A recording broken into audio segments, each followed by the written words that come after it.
Queremos continuar con esta serie de entrevistas y a propósito dando la bienvenida a Jorge Ortiz, lo que concierne la actividad periodística en el país. Por supuesto, su propio nombre, su propia marca.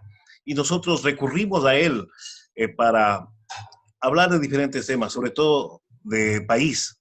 Y algo que quedó pendiente en una entrevista radial, pero queremos nosotros continuarla y saber exclusivamente de forma específica, porque él ya en días anteriores no es que presumió, sino ya más bien se adelantó en decir que el abogado Jaime Nebot no iba. Entonces, bienvenido, bienvenido nuevamente a esta entrevista, don Jorge. ¿Y qué realmente la pegó otra vez o simplemente es cuestión de deducción o de conclusiones? Gracias, abogado, por la entrevista. Yo creo que es más bien un asunto de deducción, ¿no? Es decir, en todos los años que estuve en el periodismo, hasta que por la persecución política del gobierno anterior dejé el periodismo hace 10 años, estuve muy de cerca siguiendo los acontecimientos políticos. Los periodistas somos los espectadores de primera fila. Y claro, uno va conociendo las reacciones, las actitudes, las formas de proceder de los líderes políticos. Y si uno va atando cabos, llega a deducciones claras. Yo hice un vaticinio sobre las intenciones de Correa de ser el líder de la oposición del siguiente gobierno, sea quien fuere. Yo decía, cuando todavía no se sabía quién iba a ganar la elección, y me preguntaron incluso si ganara Moreno, que es su candidato. Digo, especialmente si ganara Moreno, que es su candidato. Correa tiene que presentarse siempre como el líder de la oposición, como el nuevo, como el distinto, como el que viene a hacer cosas. Y yo creo que ahora con esto de Jaime Nebot, pues yo hace mucho tiempo en entrevistas, no sé, serán 3 años, yo dije Jaime Nebot no va a ser candidato, porque no lo veía con la inclinación a hacerlo. Yo siento que él, las dos derrotas electorales que tuvo en segunda vuelta, la una con Sixto Durán, la otra con Abdalá Bucaram, le marcaron mucho políticamente y prefirió él atrincherarse en Guayaquil. Guayaquil sí le recibió bien, le aceptó, lo hizo su alcalde, lo religió una y otra vez, le permitió hacer un trabajo prolongado, sistemático durante años, y él dijo, ¿para qué me salgo de mi ámbito de acción? Y sobre todo, pues él temía sin duda presentarse una tercera vez y volver a perder, después de haber hecho una labor en el municipio de Guayaquil nacionalmente reconocido. Entonces, creo que él prefirió la comodidad de retirarse como un alcalde exitoso a la incomodidad de meterse en una campaña electoral de resultado incierto. Y yo vi esto, lo intuí hace fácil 3 años. Ahora, él manifiesta y se presenta como que las encuestas serias lo ponen encabezando precisamente esas mismas mediciones. ¿Qué dice al respecto usted? Probablemente sea cierto. El asunto no es que Nebot ganara la primera vuelta, podía ganarla. Yo creo que si que se aceptaba ser candidato presidencial, sin duda él hubiera ido a la segunda vuelta, como fue a la segunda vuelta en las 2 veces anteriores en que se presentó como candidato. El problema para Nebot, y yo creo que fue el motivo por el cual él no aceptó ser candidato por tercera vez, es porque él teme perder en la segunda vuelta como perdió las 2 veces anteriores. Yo creo que sí, que si este momento se hacía una encuesta, ayer se hacía una encuesta de preferencias electorales, Nebot salía primero, probablemente, o posiblemente al menos. El problema era ganar en la segunda vuelta, porque ya vimos lo que pasó, sobre todo en la elección de Bucaram, cuando estuvieron mano a mano Nebot y Bucaram, esa izquierda cuadriculada, tropical, esa izquierda que no tiene suficiente capacidad de reflexión, dijo cualquier cosa menos Nebot y nos metió en Bucaram. Y con Bucaram, el golpe de Estado que le dieron a Bucaram en 1997 fue el comienzo de un periodo de inestabilidad política que dejó al país marcado, que le hizo mucho daño. Lo sensato ese momento hubiera sido, aún con las diferencias ideológicas, que diferentes sectores apoyen a Nebot, y seguramente Nebot le hubiera dado al país mucho más estabilidad y hubiera sido un gobierno sin duda más positivo del que fue el de Abdalá Bucaram, y por lo menos el Ecuador no se hubiera metido en esa vorágine de inestabilidad política que causó la elección de Bucaram. Pero nuestros camaradas de la izquierda pues tienden a ser bastante simplones, bastante superficiales en su análisis, y ese análisis que hicieron de que cualquiera menos Nebot es un análisis que Nebot creo que legítimamente repetió estos días. Temía que en la segunda vuelta digan todos menos Nebot y apoyemos a quien sea, incluso incluso prolongar la epidemia que sería elegir un correísta. Cuando usted dice de camaradas de izquierda, también están los grupos sociales, porque si yo bien recuerdo, o la ciudadanía, por lo menos hubo un sector, los llamados sectores de izquierda, que en la última elección apoyaron a Lasso.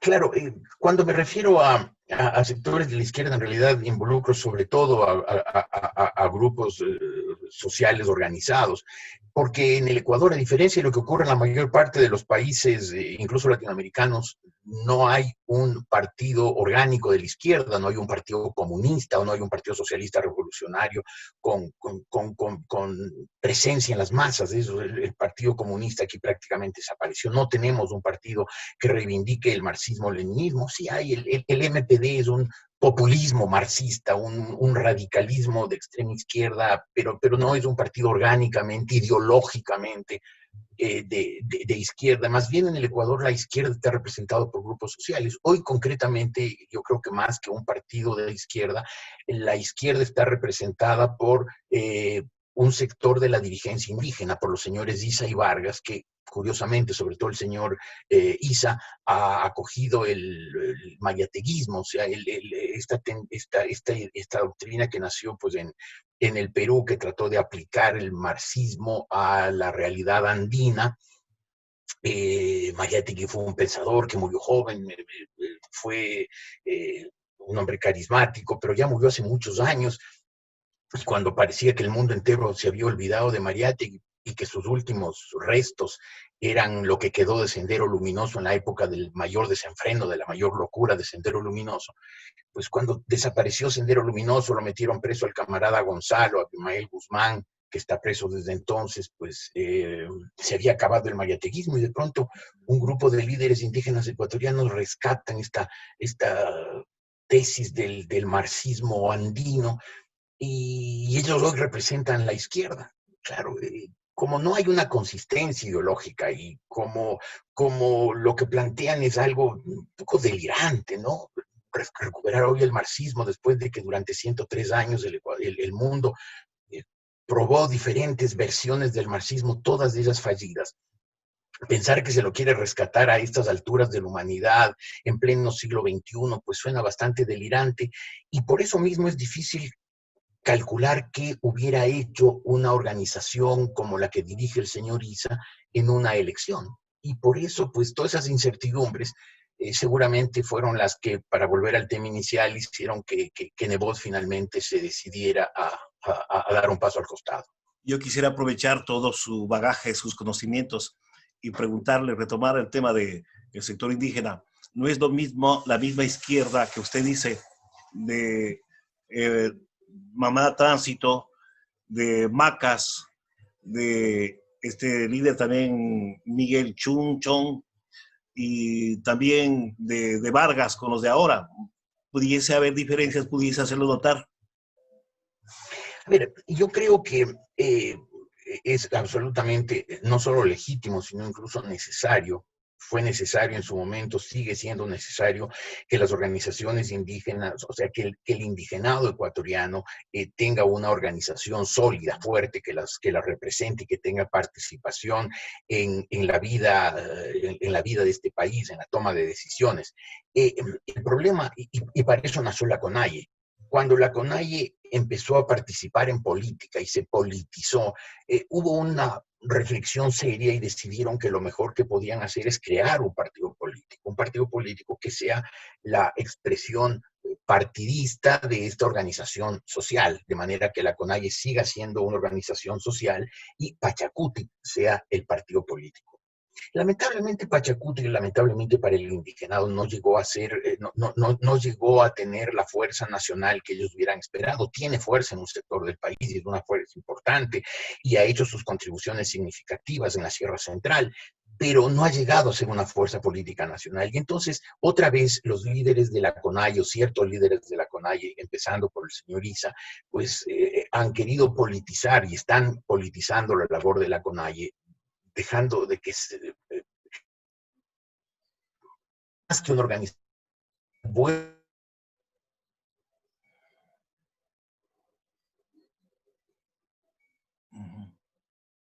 el carácter social de la CONAIE. En ese sentido, me parece que no le hace bien al movimiento indígena. El movimiento indígena pues va a estar mejor representado por una organización social fuerte, que sea Pachacuti, perdón, que sea la CONAIE, y que quienes quieran seguir las líneas, el lineamiento político de Pachacuti, lo hagan desvinculado de la CONAIE, sean dos realidades distintas, una social y una política. Lamentablemente hoy están tratando de superponer la una y la otra, y entonces creo que desvirtúan a ambas. Al pronunciarse ya los líderes políticos, o en este caso como lo ha hecho un representante de la derecha, del abogado Nebot, para concluir el tema del sector indígena, ¿cuál es su visión? ¿Hacia dónde llegan? ¿Qué pasará en las próximas elecciones? ¿Llegan solos? ¿Irán acompañados? ¿Qué puede darse? No lo sé, porque creo que el panorama político todavía no está por definirse, porque la pandemia esta alteró todo, alteró todo. De hecho, estos días, estas semanas, estos últimos 100 días, las organizaciones políticas y los candidatos, precandidatos, debieron haber estado en condiciones normales muy activos, trabajando muy intensamente en organizar sus campañas, sus estructuras electorales, reforzar, ampliar sus células provinciales, cantonales, parroquiales. Se perdieron 100 días. Se perdieron 100 días. Hoy los partidos, ciertamente, las organizaciones, los candidatos no están listos para ir a un proceso electoral. Por eso me parece absolutamente indispensable que se aplacen las elecciones. Lo han hecho ya muchos países, lo hizo Suiza. El domingo pasado hubo elecciones en Serbia, elecciones presidenciales. Serbia debió haber tenido sus elecciones presidenciales en marzo, pero en medio de la pandemia pues se suspendieron las elecciones 100 días y se realizaron el domingo anterior. Yo no creo que haya que aplazar el cambio de gobierno 24 de mayo del 21, pero sí se pueden apretar las fechas para darles a los partidos políticos, a las organizaciones y a sus candidatos el tiempo de prepararse para una campaña y para informar al electorado, a nosotros, a los ciudadanos, las propuestas de cada uno de manera que cuando vayamos a votar informados y no cometamos los errores que siempre cometemos, que es dejarnos embaucar por políticos que son buenos en la tarima, que bailan bonito, que hablan bonito, pero que gobiernan muy mal. Correa, Bucaram, creo que son los mejores ejemplos de ese hecho. Creo entonces que cuando termine esta pandemia, que parecería que no va a terminar pronto y que nos va a cambiar la realidad, que nos está obligando a adquirir formas distintas de relacionarnos. Esta misma entrevista hubiera sido impensable hace 6 meses por esta vía Zoom, y hoy en cambio nos parece absolutamente normal. Tuvimos que cambiar muchas de nuestras formas de vida, de nuestras relaciones, y obviamente la política también cambiará. Todavía no sabemos en qué línea, y por lo tanto tampoco sabemos quiénes serán los candidatos, quiénes empezarán con fuerza las candidaturas, qué candidaturas entrarán en realidad a pelear por la presidencia y cuáles serán simplemente chimbadores o figuretis, gente que quiere tener una presencia, o grupos que lanzan a un candidato presidencial para asegurar o para tratar de asegurar 1, 2 o 3 puestitos en la Asamblea Nacional.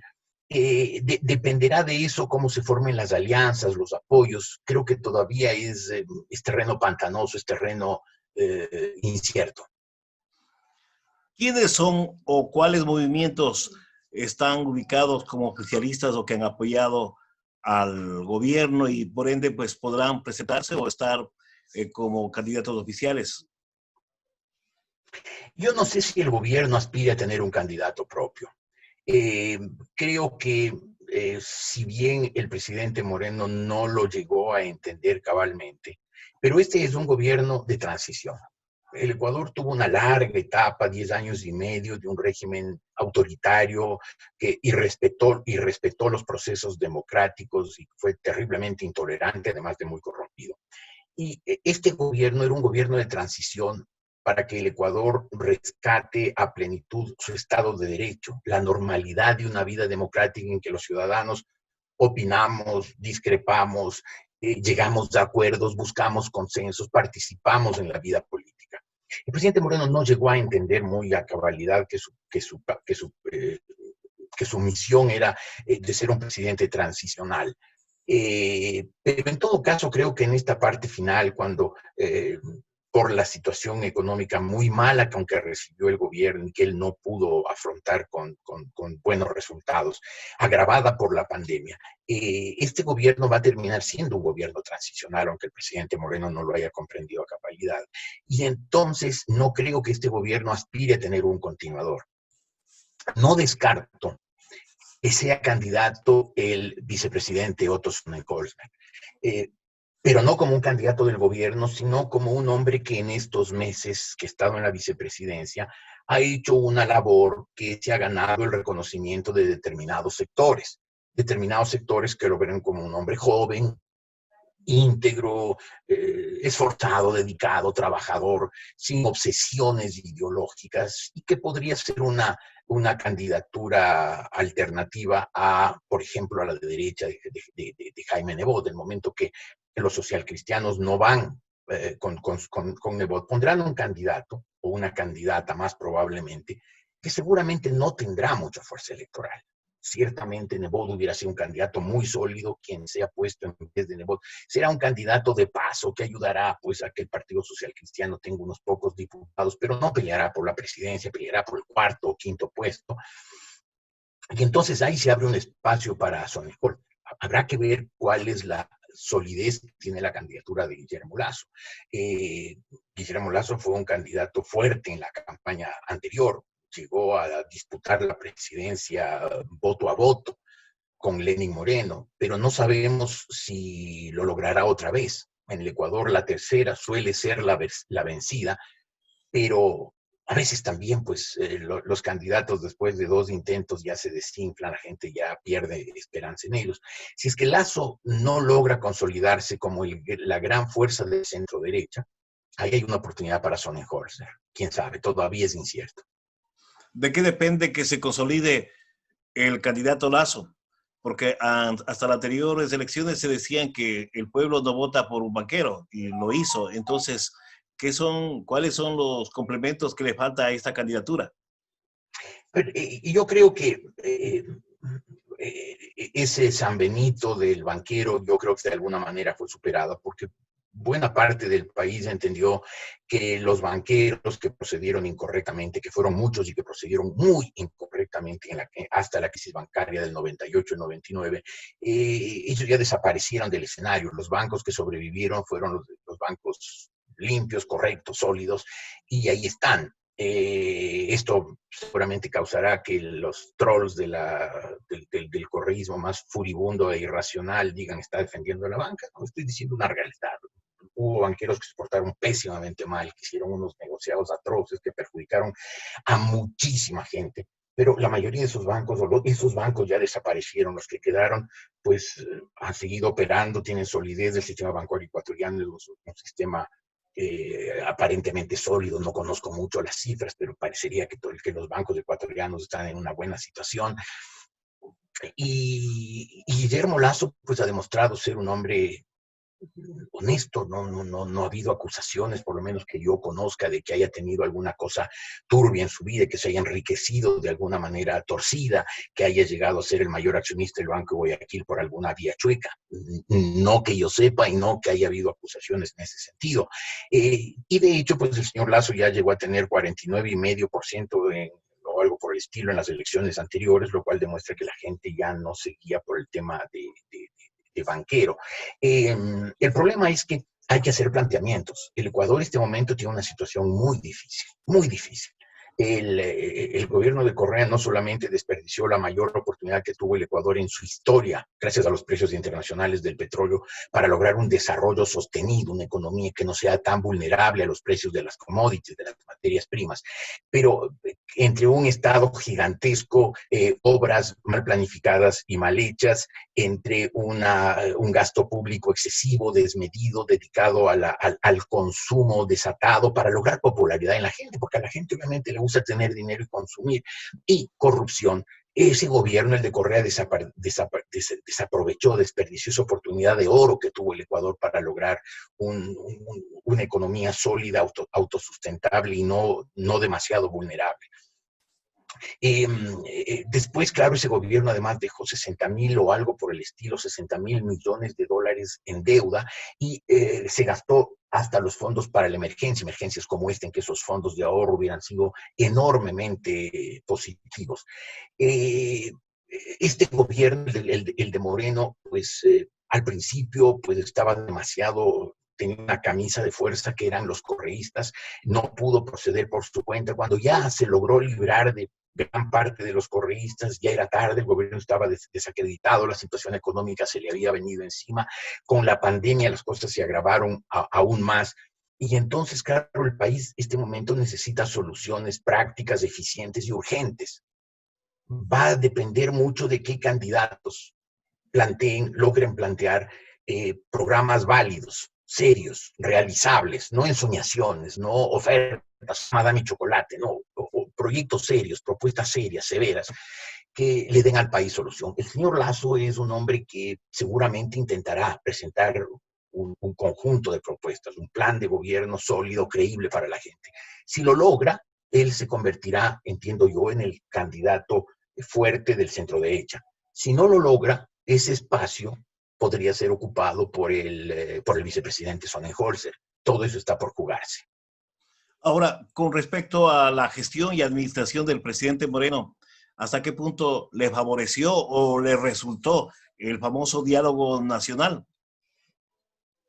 No, el gobierno del presidente Moreno nunca estuvo muy convencido del diálogo nacional y nunca hizo suficientes propuestas como para lograr un gran consenso nacional.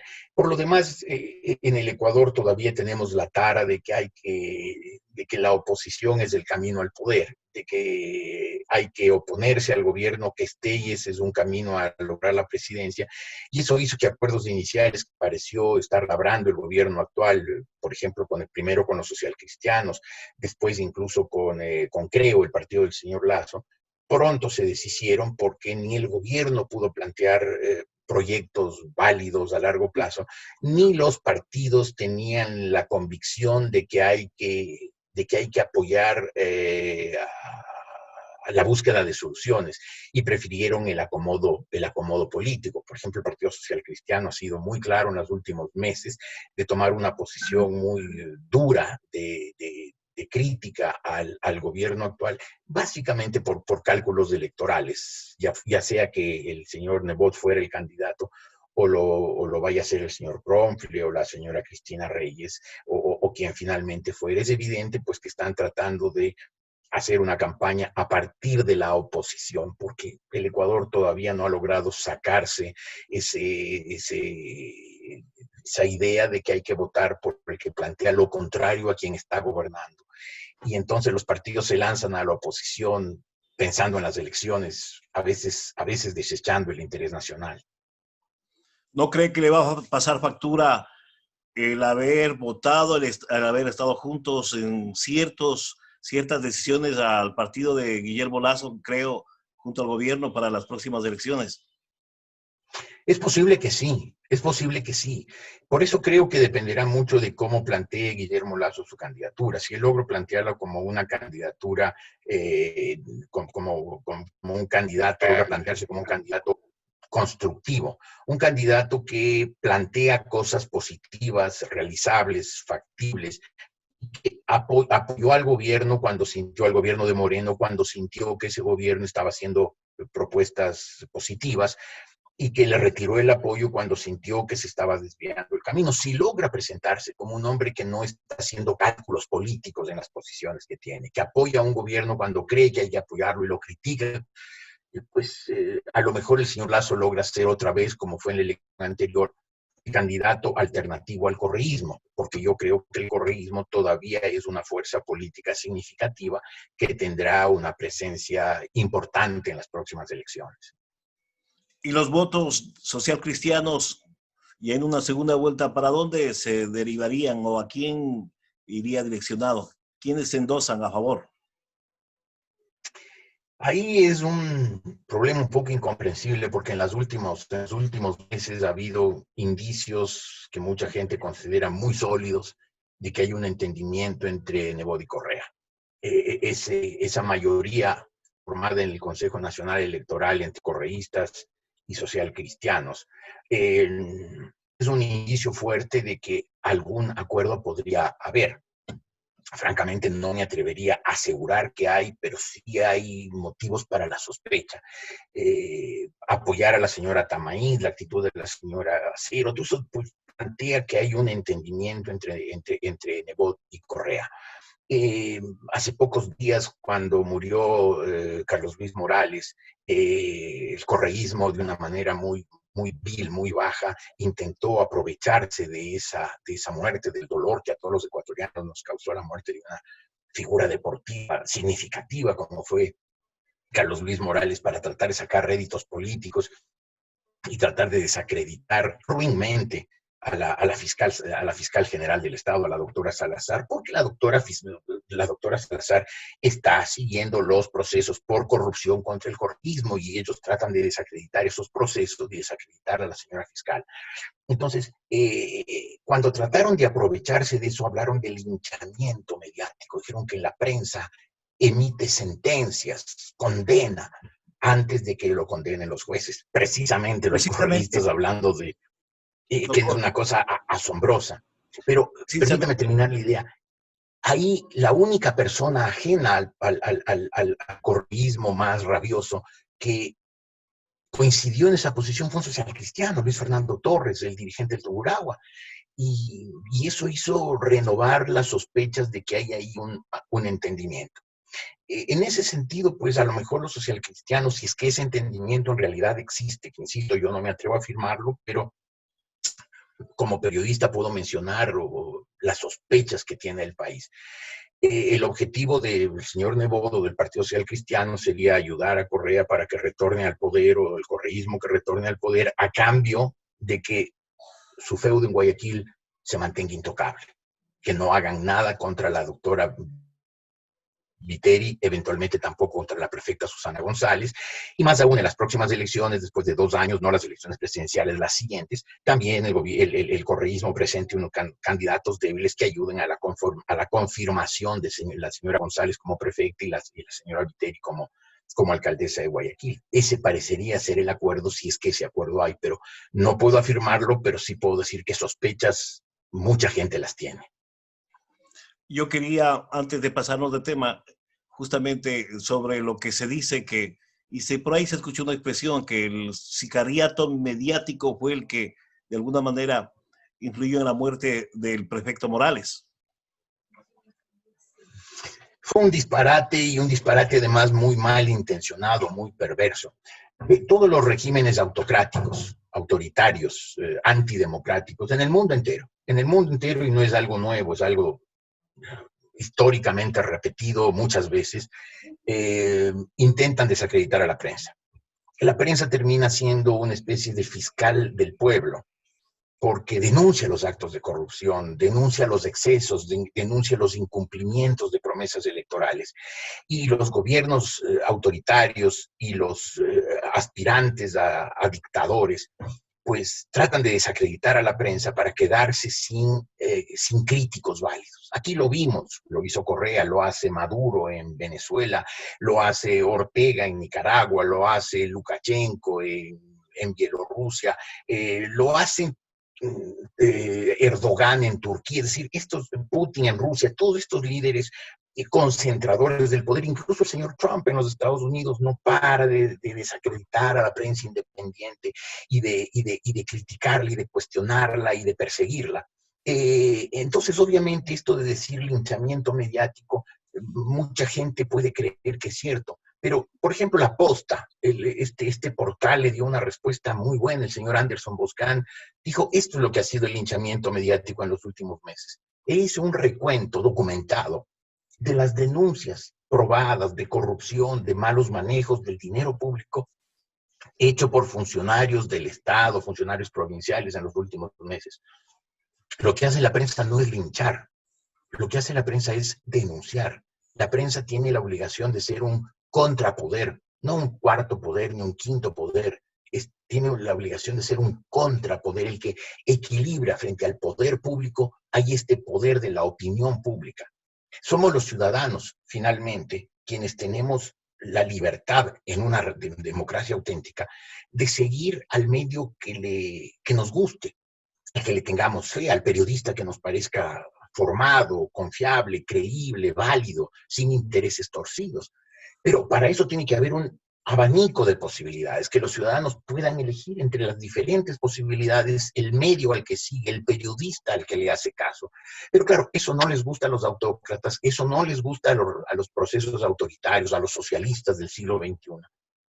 Y por lo tanto tratan de desacreditarlo, y por eso se inventaron de muy mala manera esto del linchamiento mediático. Lo que ha hecho la prensa en las últimas semanas es denunciar los casos de corrupción. Lamentablemente contra Carlos Luis Morales había una denuncia de corrupción, una denuncia que fue planteada incluso en el ámbito judicial. La prensa lo que hizo es informar. Acusarle a la prensa de haber tenido algo que ver con el deterioro de la salud y la muerte de Carlos Luis Morales es un acto ruin, es un acto vil, es un acto propio de canallas. En esta última etapa de la entrevista, gracias por su tiempo, yo quisiera aprovechar, le escuché y siendo un analista, un experto en asuntos internacionales, no quisiera quedarme con la inquietud. ¿Qué va a pasar con el presidente Trump? ¿Le pasa factura también su manejo, su administración en esta pandemia en el país del norte? ¿Peligra su reelección? Peligra su reelección, peligra su reelección. En los Estados Unidos, históricamente, muy pocos presidentes que van a la reelección. En los Estados Unidos está permitida una reelección. Normalmente ganan la presidencia, salvo cuando la situación económica se ha deteriorado mucho. Eso, por ejemplo, le pasó al presidente Carter, tuvo una inflación que llegó a pasar del 20%, y el momento de ir a votar, la gente ya no quiso votar por Carter y votó por su rival, que es el candidato republicano Ronald Reagan. También le pasó al presidente George Bush padre, que tampoco logró la reelección porque la economía se le deterioró en los meses anteriores a la elección y finalmente fue derrotado por el presidente Bill Clinton. Todo indicaba que con la economía prácticamente en pleno empleo en los Estados Unidos, con tasas de crecimiento altas, con inflación baja, con un crecimiento significativo de las posibilidades de empleo y con las acciones de Wall Street. Los Estados Unidos ya es de alguna manera un capitalismo popular en que muchísima gente tiene acciones y participaciones en empresas. Entonces, los índices de las bolsas de valores repercuten en la vida de la gente y les importa. Parecía que la reelección del señor Trump era inevitable, pero el manejo de la pandemia del señor Trump ha sido como es él, un hombre errático, inestable, y él ha cambiado de parecer a cada rato, es un hombre impulsivo, no es un hombre intelectualmente bien formado, es inteligente, chispeante, eso sí, pero es una inteligencia natural, pero no es una inteligencia cultivada. Y entonces no es un hombre de convicciones, de creencias sólidas, de una formación válida. Y su manejo de la pandemia ha sido muy mala, la economía se le deterioró y en este momento hay posibilidades ciertas de que sea derrotado. Además, los Estados Unidos, por lo menos los sectores más conscientes de los Estados Unidos, una clase media impetuosa, significativa, está viendo que la conducción del señor Trump es una conducción no seria, es un liderazgo tercermundista, populista, de tarima, arbitrario, no la conducción seria, reflexiva de un hombre de Estado. El problema es que el rival, el candidato demócrata Joe Biden, si bien ha tenido una trayectoria política bastante destacable, incluso fue vicepresidente del quien ha sido, creo yo, el mejor presidente de los Estados Unidos en los últimos años, Barack Obama. Joe Biden no es un hombre carismático. Es un líder que no despierta grandes emociones en el pueblo, que no es excelente en la tarima, que no es un pico de oro. Y Trump sí lo es. Trump tiene esa habilidad de llegar a las masas, de convencerlas incluso de absurdos como esto de construir un muro en la frontera de México, esos disparates que se le ocurren. Además está alentando la xenofobia, está alentando el racismo, cosas peligrosas. Y yo espero que los Estados Unidos reaccionen positivamente, espero que el presidente Trump no sea reelegido, espero que Joe Biden, un hombre serio, un político austero, sea el próximo presidente y los Estados Unidos vuelvan a ser una democracia plena que defienda los valores que han sido característicos de las democracias occidentales, la libertad, la tolerancia, los derechos humanos, el pluripartidismo, y sobre todo, insisto, la tolerancia y la libertad que han sido de alguna manera magullados, golpeados durante el gobierno de Trump y que es un valor o son valores que los Estados Unidos deben rescatar para que como el país más poderoso del mundo y como sin duda el líder del occidente pueda contagiar al resto de los países. Una reelección de Trump lo único que haría es agravar las tendencias xenófobas, radicales, populistas que ya se han presentado en muchos países, especialmente el tercer mundo, y que posiblemente se agravarían con una reelección de Trump. Claro, esa es mi opinión, nada más que eso. Y finalmente, ¿cómo manejó el gobierno, aunque ya está a la vista, pero entre líneas, esta pandemia? Porque prácticamente este coronavirus también hace tambalear a diferentes autoridades locales, provinciales del país. Claro, creo yo que nadie en el mundo se esperaba una pandemia de este nivel. Yo que he sido un estudioso de la historia y que he escrito, tengo incluso en libros hace varios años, eh, relatos sobre las grandes epidemias que han afectado a la humanidad, incluso su génesis, que fue esta zoonosis que se produjo cuando hace 10.500 años la especie humana adoptó a los animales y empezó a sufrir las consecuencias de los patógenos de los animales, virus, bacterias, hongos y parásitos que se transfirieron al hombre y le generaron enfermedades contra las cuales no tenía invulnerabilidad porque no había convivido con ellos, no tenía anticuerpos. Pero parecía que la epidemia de gripe española hace 100 años era la última pandemia mundial, no iba a haber más, iba a haber pequeñas epidemias localizadas como fueron la del SARS, la del ébola, la de la gripe aviaria, preocupantes, con víctimas, pero no una pandemia mundial. Pan es un prefijo proveniente del griego pan, significa todos, por eso decimos panamericano, significa todos los países de América, o panóptico, es una torre desde la cual hay una visión óptica de todos los pabellones de una cárcel, pero en ese sentido una pandemia, es decir, una epidemia mundial parecía imposible, entonces a todos nos agarró un poco desprevenidos. En el Ecuador, lamentablemente, los fondos de ahorros que se habían creado en gobiernos anteriores, cuando el precio del petróleo fue alto, se los gastó el gobierno de Correa. Y cuando empezó la pandemia no teníamos un centavo para importar ventiladores mecánicos, mascarillas, unidades de terapia intensiva respiratoria. Nos agarró muy desprevenido. Y además no tenemos en este momento el dinero como para reactivar la economía. Los Estados Unidos dedicaron 2 billones, es decir, 2 millones de dólares a la reactivación de la economía. Alemania dedicó 800.000 millones de euros, que los metió en el torrente circulatorio, dio incluso plata a la gente para que esté consumiendo, para que siga habiendo actividad comercial, industrial y la economía no se pare. Aquí no tenemos nada de eso.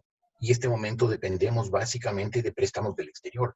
La economía que recibió el presidente Moreno estaba muy maltratada, teníamos 60.000 millones de deuda, no había un centavo de ahorro, las cajas fiscales estaban exhaustas. Y claro, este gobierno tampoco encontró el camino para recuperar la economía. Y claro, en este momento estamos muy a los vientos del infortunio. La epidemia ciertamente nos dejará cientos de miles más de desempleados, lo cual significa cientos de miles de personas más en la pobreza, y con todos los peligros de turbulencias políticas, económicas y sociales que afecten la paz del país, su estabilidad y la seguridad de la gente. Creo que el gobierno no supo reaccionar a tiempo, tampoco tenía los medios para hacerlos, tampoco los supo encontrar, y creo que el principal problema del Ecuador es que no tuvo esas reservas que todos los países deben tener para situaciones de catástrofe. Y claro, estamos indefensos frente a la pandemia. Por eso creo que esta crisis nos dejará muy golpeados, muy maltrechos, y que será duradera. Yo quiero agradecer su tiempo.